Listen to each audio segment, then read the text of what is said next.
One of the most popular landscape shrubs is the azalea. They can be grown in nearly any garden from the north to the south, adding vibrant color in the spring. They come in so many different colors and forms that it is hard to find one that does not fit your needs.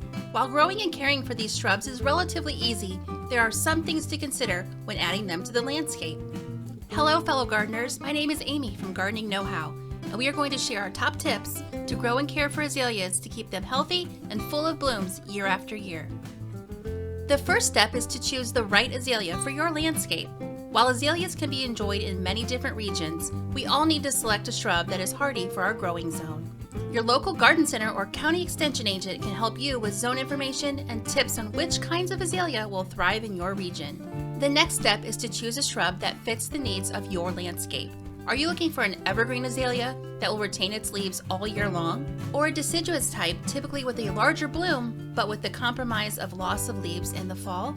As far as mature size, some native types can reach 10 to 20 feet or higher, but many smaller options are available growing to just 2 to 3 feet, while many types usually stay within the 4 to 6 foot tall range. The last step is the fun part. It is now time to choose the flower color and bloom time. Azaleas offer something for everyone in a wide array of flower shades from pastel to vibrant hues. Be sure to buy azaleas when in bloom so you know exactly what the flowers will look like. Their flower time varies anywhere from mid-February to early June depending on your region. However, some newer varieties are known to bloom in the spring and then rebloom again in the fall. You can even extend the flower show by staggering bloom times within the landscape. The most important part to successfully growing azaleas is to choose the right planting spot.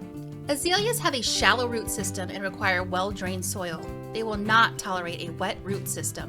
These shrubs should also be planted in a slightly shaded spot, including protection from hot afternoon sun. However, too much shade may result in poor bloom production and weak growth. The best advice I can provide when planting azaleas is to amend the planting hole properly. Organic amendments such as compost, peat moss, or pine bark helps to improve drainage, increase nutrient retention, and lower the soil's pH. The planting hole should be roughly 6 inches deeper and 12 inches wider than the root ball to allow the root system enough room to establish into the soil. Incorporate the soil amendments into the backfill of the soil, not exceeding 1/3 of the total volume. For an already established shrub, the best time to transplant an azalea depends on your climate. In colder regions, it is best to transplant in the spring, before new growth has begun. In hot climates, the opposite is true. The best time to transplant would be late summer or early fall. The next step is to apply a layer of mulch. Mulch will retain moisture and keep weeds at bay.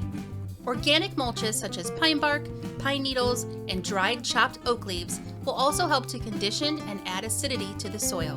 When applying the mulch, be sure to keep it away from the main trunk and stems of the plant. Azaleas are typically not hungry plants, so it is not necessary to create a fertilizer schedule for your new blooming beauties. However, an application of fertilizer once the plants begin growth in the spring would be beneficial, especially if the growth is slow or if the plant is suffering. A general balanced fertilizer would be recommended or a product specific to acid-loving plants. Apply the product along the drip line of the shrub, as the roots can extend from the trunk to the branch tips and beyond. Water in well after application.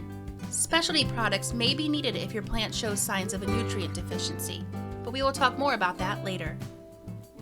While pruning azaleas is never necessary, you may want to maintain its size, create a better shape, or rejuvenate the plant.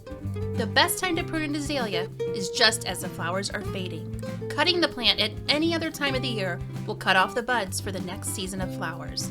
Even waiting just a few weeks from the time the blooms fade can be risky. However, dead, dying, or weak branches can be cut out at any time. Use sharp pruning shears to cut individual branches, leaving a natural open look to the plant. Whether you live in the north or the south, there are a few precautions you can take to prepare your azaleas for the winter months. First, you'll need to slow down and eventually stop any additional irrigation of your plants in the fall. Also, never fertilize your plants after midsummer, as the new growth that may be produced will become susceptible to cold damage. A layer of mulch around the plant will also help to prepare for its first freeze. These methods will help your shrubs toughen up before winter arrives. While azaleas are seldom bothered by pests and disease, there are a few common problems that sometimes affect these flowering plants, including scale, lace bugs, root rot, and mineral deficiencies. Azaleas with nutrient deficiencies will have yellowing leaves that may drop, dead branch tips, and stunted growth. The addition of specialty nutrient products, such as iron, may be needed to fix the deficiency. If a pest is present and an insecticide is needed, apply when the plant is not in bloom to not directly harm the pollinator population. This goes for all pesticides, even those listed as organic. For more detailed information on common issues of azaleas, please see the link in the description.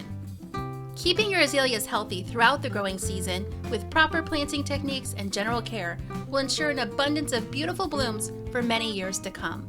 For more information on azaleas and other flowering shrubs for the landscape, visit gardeningknowhow.com. Also, please hit that subscribe button for more content from us, and be sure to sign up for our free weekly gardening newsletter with the link below. Thanks for watching, and happy gardening!